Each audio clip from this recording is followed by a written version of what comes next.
ഞാൻ പറയാൻ പോകുന്നത് ക്ഷേത്രത്തിലെ പ്രതിഷ്ഠയെപ്പറ്റിയും മറ്റുമൊക്കെയാണ്. ഇവിടെ നമ്മുടെ ആറ്റുകാൽ ഭഗവതി ക്ഷേത്രത്തിൽ 3 വിഗ്രഹങ്ങളുണ്ട്.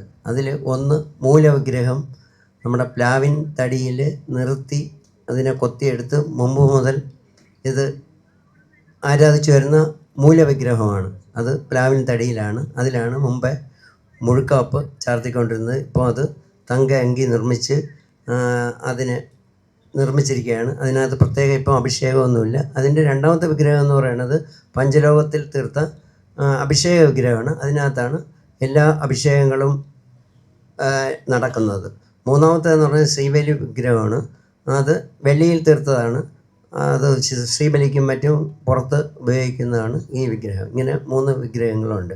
അത് ഈ ദാരുവിഗ്രഹം എന്ന് പറയുന്നത് ആറ്റുകാലിൽ നിന്ന് തന്നെ ഉള്ള ഒരു പ്ലാവിൻ തടിയിലാണ് വളരെ പണ്ട്, വളരെ പ്രാചീന കാലം മുതൽ വെച്ച് ആരാധിക്കുന്ന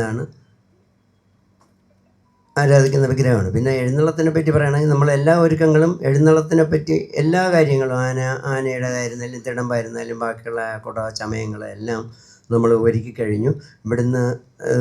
ഇവിടുന്ന് ഇത് പോയി കഴിഞ്ഞാൽ മണക്കാട് ശാസ്താവ് ദേവിയുടെ സഹോദരൻ എന്നാണ് ഐതിഹ്യങ്ങളിൽ പറയുന്നത്.